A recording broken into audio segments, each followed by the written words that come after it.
এই ডালের চচ্চড়িটা যে খাবে এই প্রশংসা করবে, এমনকি আপনি মিনিমাম 2 থেকে 3 প্লেট ভাত খেতে পারবেন অনায়াসে এই ডালের চচ্চড়িটা দিয়ে। এতটাই সুস্বাদু হয়, আপনি যদি আমার স্টাইলে একবার রান্না করে না খেয়ে থাকেন তাহলে খুবই মিস করবেন। প্লিজ এই ভিডিওটা আপনার জন্য। আপনি এই রেসিপিটা ফলো করে বাসায় একদম ইজিলি এই রেসিপিটা তৈরি করতে পারেন। আমার এখানে 1 কেজির মতো মসুর ডাল আছে, আপনারা চাইলে কম বেশিও নিতে পারেন, হাফ কেজিও নিতে পারেন, 250 নিতে পারেন, অথবা তার থেকেও কমও নিতে পারেন। আপনাদের পরিমাণ অনুযায়ী আপনারা ডালগুলো নিয়ে নেবেন। তারপরে ডালের জন্য কিছু পেঁয়াজ এখানে একদম কুচি কুচি করে কেটে নিলাম। তারপরে কাঁচামরিচটা কেটে নিব। কাঁচামরিচটা আপনাদের স্পাইসি অনুযায়ী আপনারা দিতে পারেন। আপনারা চাইলে একটু বেশিও দিতে পারেন, কমও দিতে পারেন, কারণ ডালে একটু কাঁচামরিচটা দিলে খেতে বেশ ভালো লাগে। আমরা রেস্টুরেন্টে সবসময় কাঁচামরিচ, হালকা একটু টমেটো দিয়ে থাকি।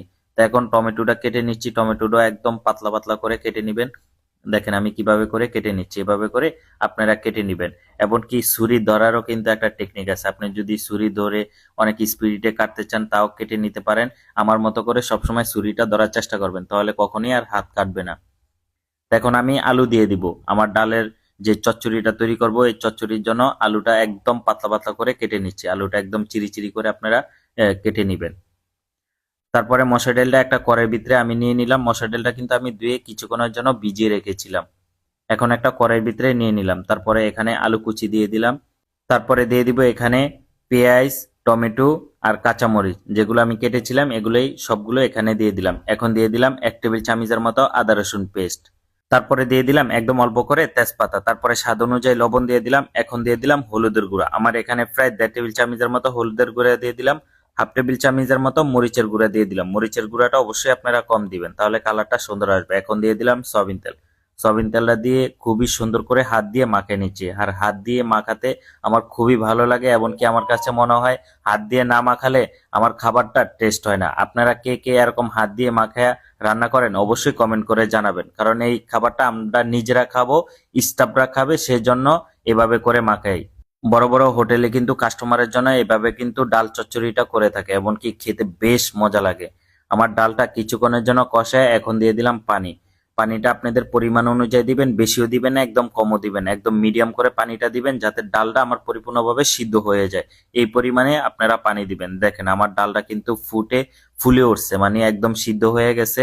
তো দেখেন আমার কত সুন্দর সিদ্ধ হয়ে গেছে। তারপরে আমি কিন্তু আস্তে ধীরে এটারে বাগার দিয়ে দিব, খুবই সুন্দর করে বাগা দিয়ে দিব। তারপর আমি হালকা আর একটু পানি আছে, পানিটা ভালো করে টানে নিচ্ছি। এখন একটা ফ্রাই প্যানের ভিতরে এখানে সয়াবিন তেল দিয়ে দিলাম। তারপরে বেশি করে পেঁয়াজ কুচি দিয়ে দিলাম। তারপরে দিয়ে দিব জিরা, আস্তা জিরা দিয়ে দিবেন আপনারা। তারপরে দিয়ে দিলাম শুকনা মরিচ। এখন দিয়ে দিলাম রসুন কিমা। রসুন কিমাটাও আপনারা বেশি দিতে পারেন, মানে রসুন কিমা দেন কুচি দেন এটা হলো আপনাদের ব্যাপার আর কি। আমার কাছে রসুন কিমা ছিল তাই আমি রসুন কিমা দিয়ে দিলাম। তো এই পেঁয়াজটা ভাজা ভাজা হয়ে যাওয়ার পরে খুবই সুন্দর করে আপনারা বাগা দিয়ে দিবেন এই ডালটা। এই ডালটা কিন্তু খেতে বেশ মজা লাগে, আপনি এইভাবে একবার রান্না করে খেয়ে দেখেন ভাই বোনেরা, বিশ্বাস করেন খুবই খুবই মজা। এই ডালের রেসিপিটা কার কার কাছে ভালো লাগছে অবশ্যই কিন্তু কমেন্ট করতে বলবেন না। অবশ্যই এখানে কিন্তু আমরা জিরা দিব, ধনিয়ার গুঁড়া দিব।